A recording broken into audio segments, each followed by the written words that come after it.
जय हिंद दोस्तों। स्वागत है आपका एक बार फिर से इस चैनल पर। और दोस्तों, आज से हम इस चैनल पर जीके की सीरीज शुरू करेंगे जो कि एयरफोर्स, नेवी और कोस्ट गार्ड के लिए काफ़ी अच्छा साबित होगा।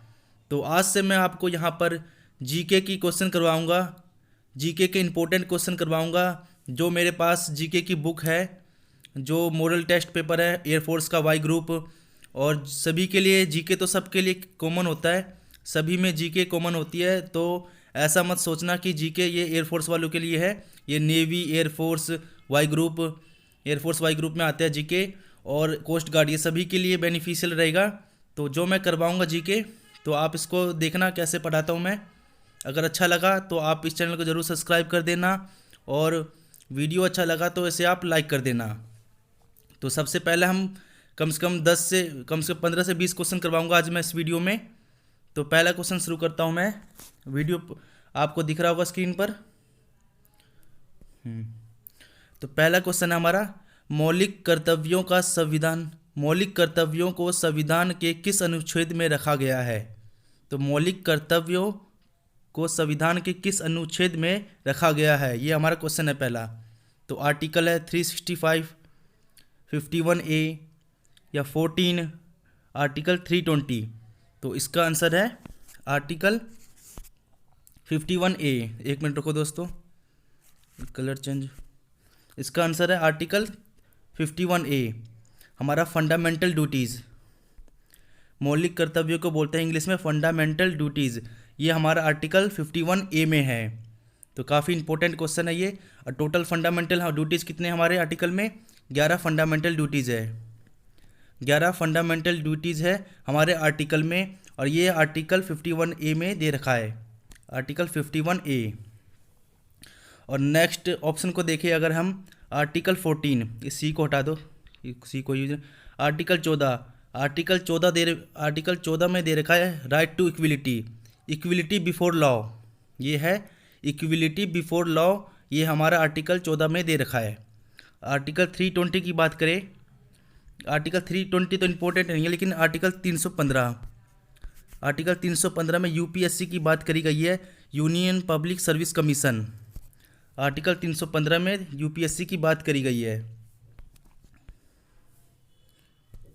और आर्टिकल 320 में फंक्शंस ऑफ द यूपीएससी, जो हमारा फंक्शंस होता है, किस तरीके से काम करेगा यूपीएससी, वो आर्टिकल 320 में दे रखा है। और आर्टिकल 315 में यूपीएससी के बारे में बात करी गई है। ये ऑप्शन को मैं बता रहा हूँ, जो जो इम्पोर्टेंट है वो मैं आपको साथ साथ ऑप्शन करवाऊँगा।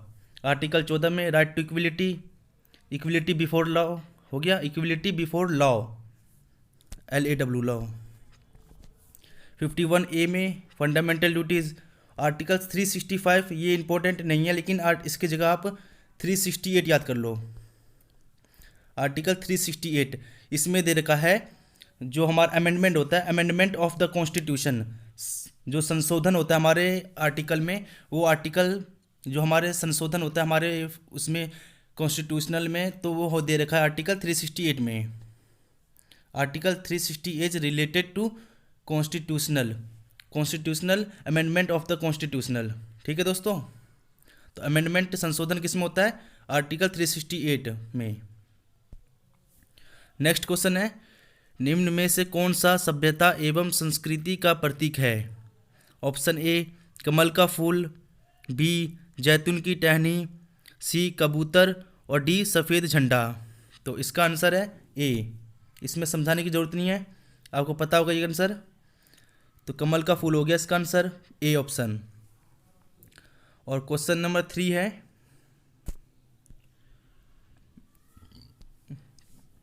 तंबाकू दिवस किस दिन मनाया जाता है? तो क्वेश्चन है तंबाकू दिवस कब मनाया जाता है? तो ऑप्शन है 15 जून, 31 मई, 28 फरवरी और 31 जुलाई। तो इसका आंसर है 31 मई। 31 मई को बनाते हैं तंबाकू निषेध दिवस। और 31 जुलाई को क्या मनाते हैं? 31 जुलाई तो इम्पोर्टेंट नहीं है, लेकिन 31 जुलाई में होता है 26 जुलाई, आपको पता होगा, कारगिल विजय दिवस। तो काफ़ी इंपॉर्टेंट है ये, कारगिल विजय दिवस। 26 जुलाई को बनाते हैं कारगिल विजय दिवस। और ये 28 फरवरी को पता होगा national science day. National science day बनाते हैं 28 फरवरी को। और 28 फरवरी को नेशनल साइंस डे क्यों मनाते हैं? क्योंकि इसी दिन सीवी रमन, आपको पता होगा सीवी रमन एक साइंटिस्ट है हमारे, जिन्हें 1930 में नोबेल प्राइज़ मिला था। 1930 में नोबेल प्राइज़ मिला था फिजिक्स के क्षेत्र में। 1930 में इन्हें रमन इफेक्ट का इन्होंने खोज किया था। रमन इफेक्ट होता है एक साइंस में, रमन इफेक्ट इन्होंने 1930 में खोज की थी, जिस वजह से 28 फरवरी को हम साइंस डे के रूप में बनाते हैं। 28 फरवरी साइंस डे। 31 मई तंबाकू दिवस हो गया। और 31 जुलाई ये इसमें कोई इंपॉर्टेंट डे नहीं है, लेकिन 31 जुलाई की जगह आप 26 जुलाई याद कर लेना। 26 जुलाई को बनाते हैं क्या? कारगिल दिवस। 15 जून को भी कुछ इंपॉर्टेंट डे नहीं होता, लेकिन 5 जून को होता है। 5 जून एनवायरमेंटल डे। 5 जून को होता है एनवायरमेंटल डे होता है। और एक होता है 21 जून। 21 जून को पता होगा आपको योगा दिवस होता है। 21 जून को योगा दिवस। 5 जून को एनवायरमेंटल डे। 28 फरवरी को नेशनल साइंस डे। 31 मई को क्या? 31 मई को होता है तंबाकू निषेध दिवस। और 31 जुलाई को होता है 31 से 26 जुलाई को होता है कारगिल दिवस। तो ये हो गया। अब नेक्स्ट क्वेश्चन देखते हैं। अब मसूरी किस राज्य की हिल स्टेशन है? तो ये आपको पता होगा सभी को। मसूरी कौन से राज्य में है? ये है उत्तराखंड में। ये है उत्तराखंड में। उत्तराखंड के नैनीताल डिस्ट्रिक्ट में है ये मसूरी।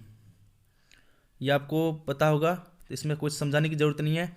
नेक्स्ट क्वेश्चन पर चलते हैं।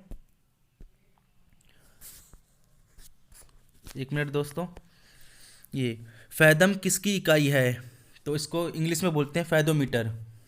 इंग्लिश में बताता हूँ मैं आपको। फैदोमीटर से हम क्या मेजर करते हैं ये आपको बताना है। तो डेप्थ ऑफ द ओशियन की गहराई को हम मापते हैं फैदोमीटर में। डेप्थ ऑफ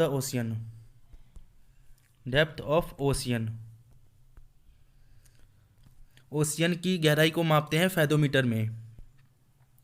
अब भूकंप किससे मापते हैं? ये सिस्मोमीटर से मापते हैं भूकंप।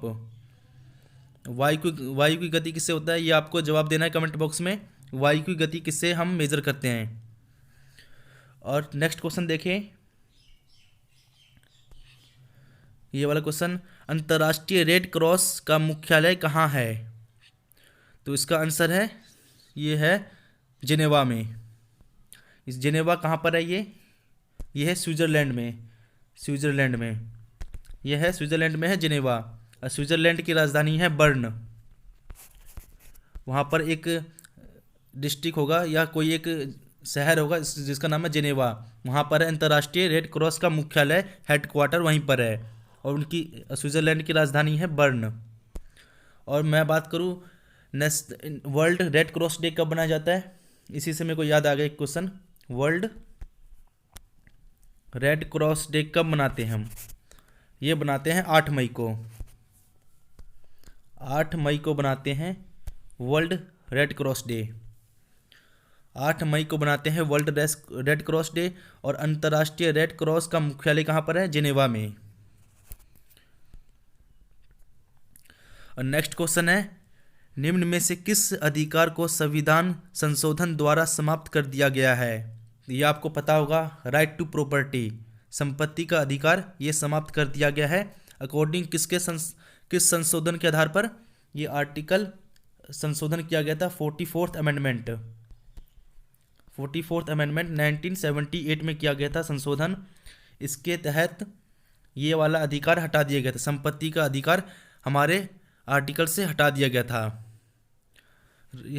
हमारे राइट टू प्रॉपर्टी है, फंडामेंटल ड्यूटीज से हटा दिया गया था संपत्ति का अधिकार को। तो फंडामेंटल ड्यूटीज से किसे हटा दिया गया था? संपत्ति के आधार को। संपत्ति का अधिकार इसे हटा दिया गया था फंडामेंटल राइट से। और ये फंडामेंटल संपत्ति का अधिकार कौन से आर्टिकल में दे रखा है? ये आर्टिकल दे रखा है 300A में। ये राइट टू प्रॉपर्टी ये दे रखा है आर्टिकल 300A में। तो समझ में आ गया दोस्तों आपको ये। और एक क्वेश्चन आपसे यहाँ पर मैं एक चीज़ पूछ लेता हूँ, जो हमारा ये राइट टू फंडामेंटल राइट्स है, ये कौन से पार्ट में दे रखा है? आर्टिकल हमारे संविधान है, वो हमारे कौन से पार्ट में दे रखा है? ऑप्शन देता आपको, फर्स्ट पार्ट में, सेकंड पार्ट में, थर्ड पार्ट या फोर्थ पार्ट। ये आपको ऑप्शन दे दिया मैंने। कमेंट बॉक्स में आपको जवाब देना है इसका, कौन से पार्ट में दे रखा है हमारा फंडामेंटल राइट। नेक्स्ट क्वेश्चन देखते हैं अब।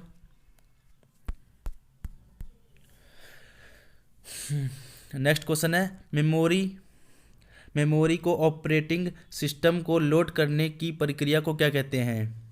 मेमोरी में ऑपरेटिंग सिस्टम को लोड करने की प्रक्रिया को क्या कहते हैं? तो इसको कहते हैं बूटिंग। ये क्वेश्चन तो मुझे ज़्यादा पता नहीं है, लेकिन इसका आंसर मुझे पता है, मैंने देख के बता रहा हूँ आपको। तो इसका आंसर है बूटिंग। इसको मैं एक्सप्लेन नहीं कर सकता, इसको कंप्यूटर की मेरे को इतनी नॉलेज नहीं है, लेकिन इसका आंसर है बूटिंग। ये आप इसे याद कर लेना, मेमोरी में ऑपरेटिंग सिस्टम को लोड करने की प्रक्रिया को बूटिंग कहते हैं। और ये नेक्स्ट क्वेश्चन है, किस विषय को लोकप्रिय बनाने के लिए कलिंग पुरस्कार दिया जाता है? अर्थशास्त्र, इतिहास, हिंदी या विज्ञान? तो ये काफ़ी इंपॉर्टेंट है क्वेश्चन ये। कलिंग पुरस्कार, कलिंग पुरस्कार किस में दिया जाता है? ये दिया जाता है विज्ञान के क्षेत्र में, साइंस के क्षेत्र में दिया जाता है कलिंग पुरस्कार। तो इसका आंसर हो जाएगा डी। तो इसका आंसर हो जाएगा डी, विज्ञान। और नेक्स्ट क्वेश्चन पर चलते हैं। ये काफ़ी इंपॉर्टेंट क्वेश्चन है, ये इंपॉर्टेंट नहीं है, एक बार आ चुका है इसीलिए वजह से इंपॉर्टेंट हो गया था ये वाला क्वेश्चन। हाफ गर्लफ्रेंड नामक पुस्तक के लेखक कौन है? तो आप सभी को पता होगा, इसके लेखक का नाम है चेतन भगत। तो इसमें ज़्यादा कुछ बताने की ज़रूरत नहीं है। नेक्स्ट क्वेश्चन पर चलते हैं। तुलसीदास किसके समकालीन थे? बाबर, अकबर, शेरशाह या जहांगीर? तो तुलसीदास किसके समकालीन थे? ये है अकबर के समकालीन थे। अकबर के समकालीन कौन थे? तुलसीदास।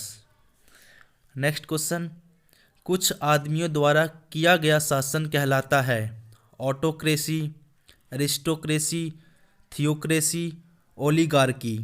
तो कुछ आदमियों द्वारा शासन किया गया उसे कहते हैं ओलिगार्की।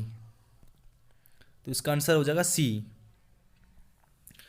और दोस्तों आपको घबराने की ज़रूरत नहीं है, मैं आपको जितने भी क्वेश्चन करवा रहा हूँ मैं आपको एकदम सही क्वेश्चन है, क्योंकि मैंने मैच किया है, मैंने खुद पहले पढ़ा है, फिर आपको बता रहा हूँ यहाँ पर मैं। इसलिए आपको घबराने की ज़रूरत नहीं है कि मैं आपको गलत पढ़ाऊँगा, ऐसा आपको सोचने की ज़रूरत नहीं है। जो भी अगर मान लो गलती से कभी एक दो क्वेश्चन गलत हो जाता है, तो आप कमेंट बॉक्स में जवाब दे देना, मैं उसका आपको रिप्लाई कर दूंगा। ठीक है दोस्तों। और नेक्स्ट क्वेश्चन है, ओपेक का विस्तार क्या है? फुल फॉर्म पूछिए ओपेक, OPEC, काफ़ी इंपॉर्टेंट है ये, OPEC, ओपेक। इसकी फुल फॉर्म पूछी गई है, तो इसका फुल फॉर्म तो इसमें नहीं है, नेक्स्ट पेज पर होगा, लेकिन मैंने रिकॉर्ड किया वो से मैंने स्क्रीनशॉट लिया नहीं इसका। मैं इसको बता देता हूँ आपको ओपेक की फुल फॉर्म क्या होती है। तो इसका होता है ऑर्गेनाइजेशन, मैंने लिखा था कहीं, हाँ, ऑर्गेनाइजेशन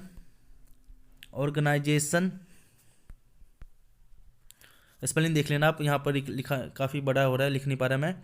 तो ऑर्गेनाइजेशन ऑफ पेट्रोलियम, देखो, और वो से हो गया ऑर्गेनाइजेशन ऑफ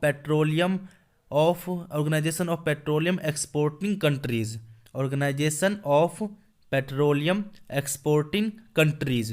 तो ये होगी ओपेक की फुल फॉर्म। अगर आपसे मैं यहाँ पर पूछूं इसका हेडक्वार्टर कहाँ पर है, ओपेक का, OPEC का हेडक्वार्टर कहाँ पर है? तो इसका हेडक्वार्टर है ऑस्ट्रिया में, ऑस्ट्रेलिया नहीं है, ऑस्ट्रिया, ये ध्यान रखना।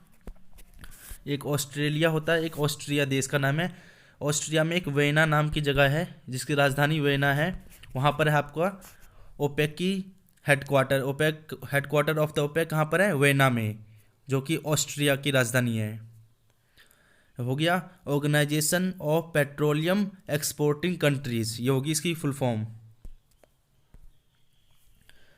नेक्स्ट क्वेश्चन देखें हम, जेके फ्लिप फ्लॉप का प्रयोग होता है डाटा संचयन में, घर के सर्किट में, रेडियो में, या इनमें से कोई नहीं? तो ऑप्शन से काफ़ी एलिमिनेट करके भी आप आंसर तक पहुंच सकते हो। तो इसका आंसर है ए, डाटा संचयन में। उच्च न्यायालय का सर्वाधिक राज्यों का प्रतिनिधित्व करता है, मतलब कौन सा राज्य है, कौन सा हाईकोर्ट है जो सबसे ज़्यादा राज्यों को हाईकोर्ट वहाँ पर आता है, सबसे ज़्यादा राज्यों का हाईकोर्ट आता है, ऐसा कौन सा हाईकोर्ट है? मुंबई उच्च न्यायालय, चंडीगढ़, दिल्ली या गुवाहाटी?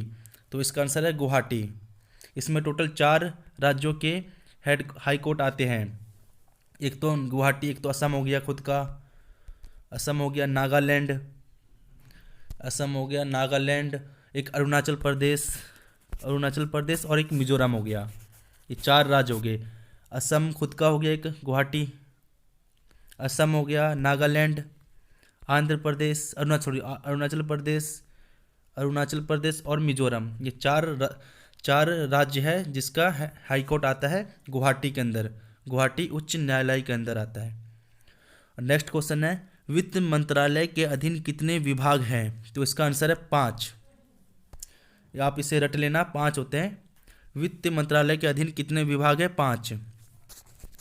और नेक्स्ट क्वेश्चन है, .com में कॉम का तात्पर्य क्या है? तो काफ़ी सिंपल एंड इम्पोर्टेंट क्वेश्चन है। तो इसका आंसर है कॉम, जो .com होता है ना, google.com, ये कॉम का मतलब क्या होता है? इसका मतलब होता है कॉमर्शियल। तो इसका आंसर हो गया डी, कॉमर्शियल। अब नेक्स्ट क्वेश्चन देखें तो हम, वर्ष 2016 में ओलंपिक खेलों में सर्वाधिक पदक किस देश ने जीता था? तो 2016 में जीता था अमेरिका ने। 2016 में किस ओलंपिक खेलों में सर्वाधिक पदक जीता किस देश ने? अमेरिका ने। और सिलिकॉन वैली अमेरिका के किस राज्य में है? ये काफ़ी इंपॉर्टेंट है और सिंपल भी है, अगर किसी ने पढ़ा हो तो ये 1-2 बार क्वेश्चन आ चुका है कई कॉम्पिटिटिव एग्जाम में। तो सिलिकॉन वैली अमेरिका के किस राज्य में है? यह है कैलिफोर्निया में, यह है कैलिफोर्निया में। और यहाँ पर लास्ट क्वेश्चन है, ये 10वां विश्व सम्मेलन कहाँ आयोजित हुआ? त्रिनाद एंड टबैगो में, मालदीव में या भोपाल में? ये जो हंसबर्ग, ये कोई जगह का नाम है होगा। तो इसका आंसर है भोपाल में। 10वां हिंदी सम्मेलन कहाँ आयोजित हुआ? ये हुआ था भोपाल के अंदर। और दोस्तों इस बुक से मैंने करवाया आपको ये क्वेश्चन, और जितने क्वेश्चन होंगे, जितने इसमें जीके के मैं सभी क्वेश्चन करवाऊंगा। और धीरे धीरे मैं जो एक नेवी एसएसआर की बुक है उसमें भी जीके क्वेश्चन काफ़ी है, तो मैं आपको उसको करवा दूंगा और एक्सप्लेन करूंगा, जैसे ऑप्शन के साथ भी थोड़े बताऊंगा मैं आपको। अगर जितना हो सके मेरे से मैं उतना बता दूंगा, ऑप्शन के साथ आपको करवाऊंगा। अगर वीडियो अच्छा लगा तो आपको, अगर यह वीडियो पढ़ाने का तरीका मेरा थोड़ा बहुत भी अच्छा लगा तो आप इसे लाइक कर देना एंड सब्सक्राइब ज़रूर कर देना दोस्तों, क्योंकि काफ़ी मेहनत लगता है वीडियो बनाने में। तो दोस्तों अगर नए हो तो ज़रूर सब्सक्राइब कर देना। और यहाँ पर मैं आपको नेवी, एयरफोर्स और कोस्ट गार्ड के रिलेटेड सारी इन्फॉर्मेशन दूंगा, कैसे एग्ज़ाम को क्रैक करें, क्योंकि मैंने भी नेवी का एग्ज़ाम क्रैक किया है, आप सभी को पता होगा। बाय चांस नहीं हुआ उसके अंदर, लेकिन अगर आप यहाँ पर बने रहते हो इस चैनल से तो मैं आपको यहाँ पर स्ट्रेटजी बताऊँगा किस तरीके से तैयारी करें, और एग्ज़ाम के पहले हम क्या क्या सिलेबस पढ़ें, ये सब मैं बताऊँगा आपको। अगर नए हो तो ज़रूर सब्सक्राइब कर देना चैनल को, क्योंकि यहाँ पर नेवी, एयरफोर्स और कोस्ट गार्ड के रिलेटेड सारी इन्फॉर्मेशन दूंगा, कब वैकेंसी आती है, ये सब मैं सारी इन्फॉर्मेशन दूंगा। और अगर आपको ये आज का ये क्वेश्चन अच्छे लगे तो आप इसे ज़रूर लाइक कर देना और अपने दोस्तों के साथ शेयर कर देना। And thanks for watching and take care. जय हिंद दोस्तों।